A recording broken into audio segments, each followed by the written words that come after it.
Hello, ladies and gentlemen of YouTube. Here we're going to go and continue with the subject of the different levels or types of awakening. If you reach this video, it would be best if you watch the first part, which deals with the mental type of awakening.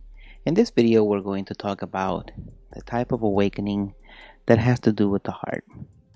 Like we were mentioning in the previous video, we are going to talk about certain levels or tiers of awakening, but this does not mean that any one of them is more important than the other. It just means that we got to this point at this time. That's all it means. So we like to mention this because in awakening there's really no such thing as levels. Because everybody awakens in a different manner. So there could be some people that awaken in similar manners, but everyone is different, and that's actually part of the beauty of awakening, that everyone will be different for the simple reason that each person is a manifestation of consciousness, and consciousness, much like snowflakes, each one is different. Consciousness is always going to express itself in a different manner. So we can take this information and see how it serves us, see how it can help us in our own journey. Also, what we're doing is we are trying to talk about awakening with our own perspective here now, with our own vocabulary, with our own terminology, for the simple reason that we believe that trying to do this will give us perhaps a new perspective on the same topic of awakening that we're talking about, because we know that there's a lot of different authors out there, and we want to distinguish ourselves a little bit here, doing these exercises, doing these reflections, so that we can come at this topic a little bit from a different angle, perhaps, and see if it can help us. So, starting up, let's talk about the awakening of the heart. Much like in the awakening of the mind, let's start at a very basic situation. And when I say basic, I do mean in this case a basic level. Let's think about animals. So we have a question here. Would animals have an awakening of the heart? Do they have heart consciousness, feeling consciousness? Do they have that? And the answer is yes, they do. Now, you might think, for a reason, you might think, well, what about all those documentaries where we see the animals, for example, a tiger eating his prey, a lioness eating her prey, bears, crocodiles, and so on. What about those? They seem to not have a heart. Again, we are talking about levels, and just can't seem to find a better word than levels. But for now, we're going to use that word. Levels of consciousness, expressions of consciousness. A baby cub tiger will instinctively look for its mother. Its mother will instinctively look for the cub in order to protect it. This is a very simple manifestation of heart consciousness, of caring for someone other than yourself, caring for someone other than what you perceive yourself to be. So that's one way, or one situation, one very, we want to say primal situation, in where heart consciousness manifests. Moving on, perhaps, to the next step, there are some esoteric schools that try to open up your heart consciousness. And one of the exercises that they do, very intense exercise, is they place two people that don't necessarily know each other very well. They place two people in a room and ask them to stare at each other for as long as possible, perhaps hours, perhaps an entire night. They're not allowed to move. They have to just stare at each other in the eyes. What this does, or the hope of what this does, is that at the end of the experience, both people will come out of it with a new sense of who they truly are, and they will have bonded so much with the other person that they see a lot of themselves in the other person now. It did take a certain open mind to do this, but a lot of people do this in various different esoteric schools. We do recommend doing this perhaps with a family member. As you know, in the channel, we're pretty much try to avoid organized religion. It doesn't mean that we can't take some good information from any one of them. Perhaps doing this with a family member, perhaps with a spouse. If you have a boyfriend or a girlfriend that you are with for a long time and consider that you love them, this is a very good exercise to do. Confine yourself to a room and obligate yourself and the other person to stare at each other for at least 3 or 4 hours and see how that happens. I'm remembering once that I sort of tried that, and all I did was laugh at first, and that's pretty normal. So that's another, you can say, level of heart awareness, or consciousness through the heart. Another one, and perhaps it's a little more, want to say, deeper or elevated. At the same time, we're remembering that all of these are extremely important. Just like the lion cub and the lion mother looked for each other, each one is just as valid, each one is just as important. Each level, or each manifestation of heart consciousness is just as important. The next one, you could say, is when a human being begins to feel a solidarity with anything that is alive. You don't necessarily look at it as yourself. You just begin to care and begin to consider anything that is alive, and begin to appreciate and consider that life that is inside that being. Could be a plant, tree, an animal, and it could be another human being. Now this might sound basic, but there's a lot of people who are just not conscious of how precious life and how delicate life actually is.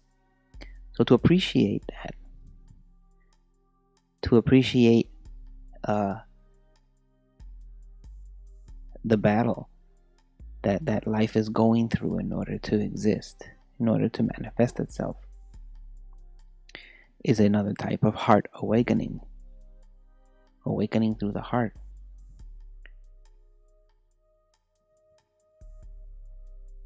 We could explain it a little better. When you are perhaps in a cold blizzard, you see a tree that has a ton of snow on top of it, and you go and you just shake off the snow. Now, Some people might do that because they're afraid the branches are going to fall off on their house. That's one thing. But if you do it because you're concerned about the tree, then that is a type of heart awakening. You're awakening in your heart.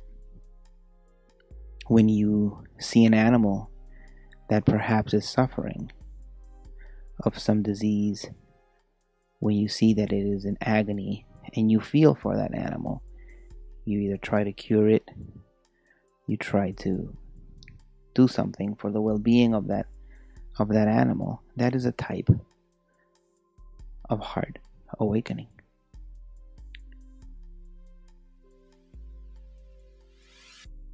Heart awakening is also, you could say, we're talking now about another, perhaps even a little bit even more deep than what we were just saying now. Remembering that each level, even if it seems deeper, it's still just a level, and it's still just as valid as any other level.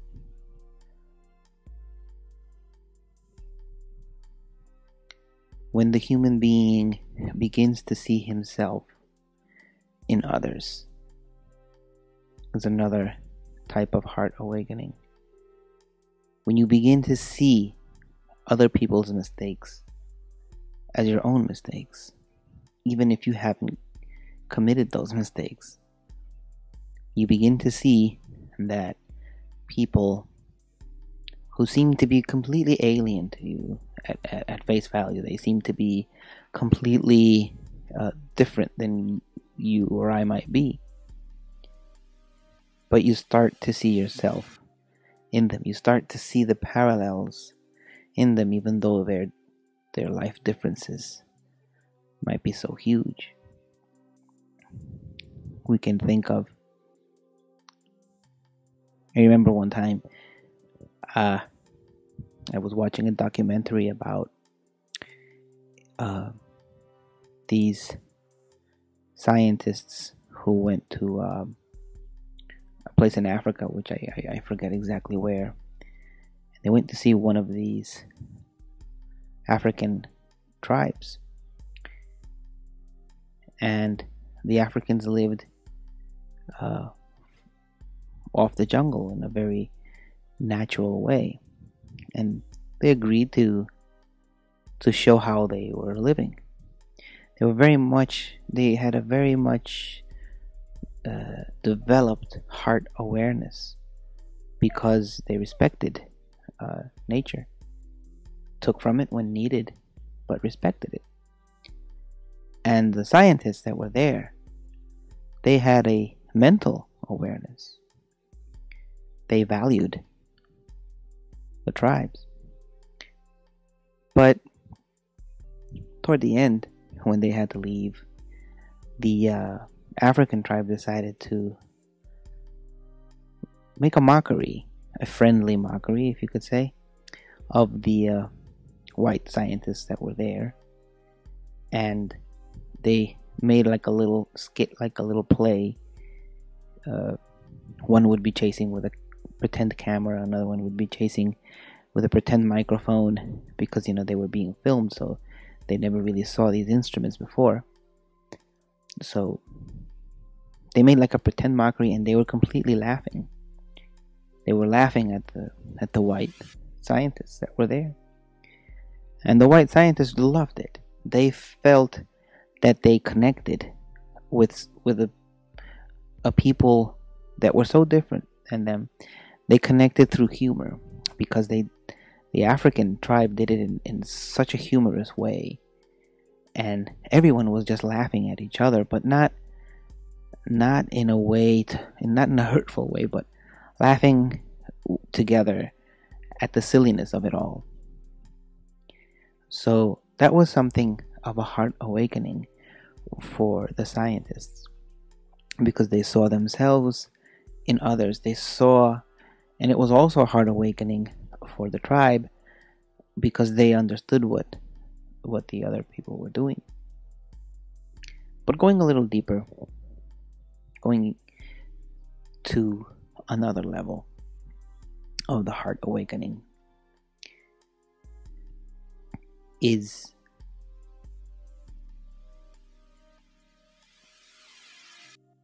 when you begin to see that there is no difference, not only among human beings, but among everything that is alive. You begin to see that there is no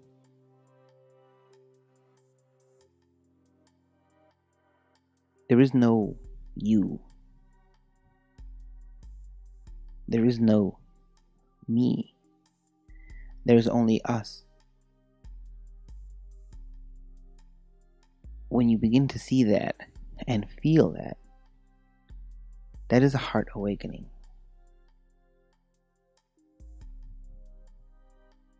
You could remember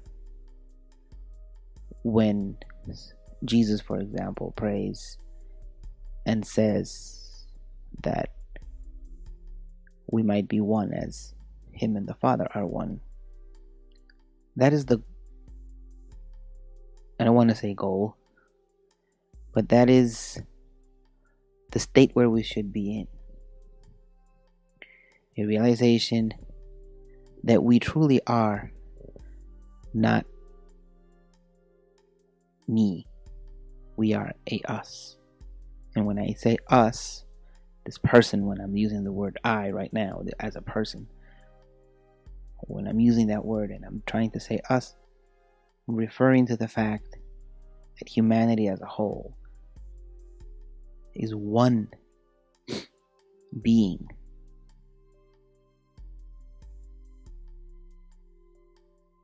The animals, plants, everything is one single being. There is no higher self. That's a concept of the mind. There is only the unity of humanity.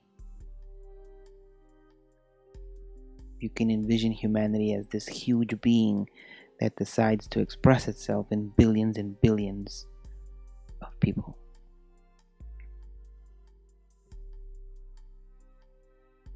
This is a type of awakening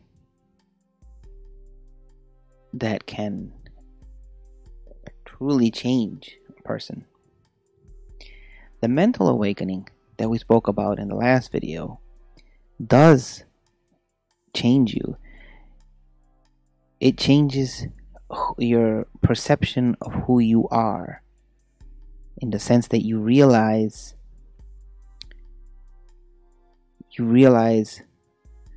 that you are not your thoughts, that you are that space where mind exists.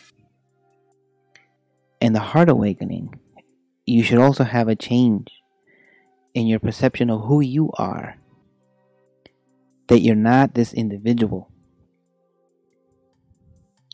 We are a collective. We are plural and individual at the same time.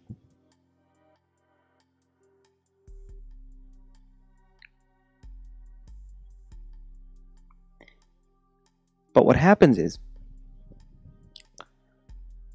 the mind begins based on its instinct. And notice the word I just used, instinct. Based on its instinct, the mind goes, wait a minute, Chalupian.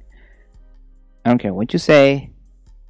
I have my own thoughts. I can accept that. I have my own space. But I'm me. I'm so-and-so. And I have a spirit. And I have a higher self. And I've experienced my higher self. And we're pretty sure that you probably did experience your higher self. There's nothing stopping us from experiencing the higher self. But any awakening comes from a change in the perception of who you actually are, rather than an experience of something. It has to be a change of a perception of who you are. But our instinct And that's going to be the topic for the next video. Our instinct is going to tell us no. So, to give us just a little preview of what we're going to talk about next in the next video, it's a little bit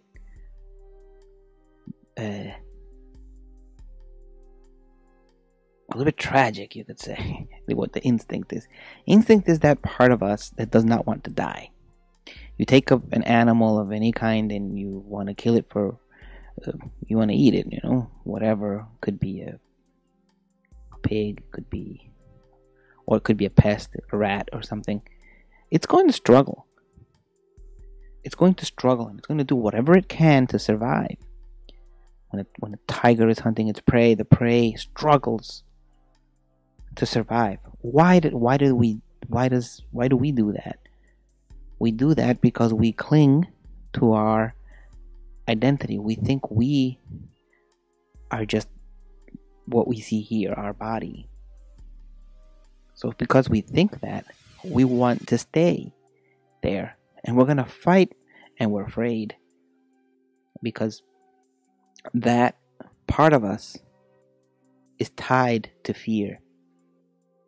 Fear is not evil. Fear is just the basis of our existence here. Needs to be transcended, yes. Evil, not necessarily. Example, a deer had better sensed fear is necessary. It was very necessary to be very afraid of a lion. If it's not very afraid of a lion, the deer has no chance. So it's a very primitive and a very primal emotion that comes from instinct. The instinct for survival. But here you have a human being who's perhaps awakening in the mind, awakening in the heart, but he still has an instinct. He knows because he's felt this deep connection with everything that exists. He's felt this deep connection with animals, with plants, with other human beings, and he recognizes that there is no individual, there is only us. He recognizes that, but he's afraid to die. He's afraid to let go. He does not want to die because, well, it is scary to die. It is very scary to die. Because once you're dead, instinctively you know that you lose your sense of self. That's the next topic. So we leave you with that so that we can think about it. Awakening in the heart. As some authors say, achieving oneness. Comes in flashes. It's not going to stay all the time. Awakening in the mind also comes in flashes. It's not going to stay all the time with you. But the real one is awakening in your instinct. And that's for the next video. Hope you enjoyed it, and talk to you soon.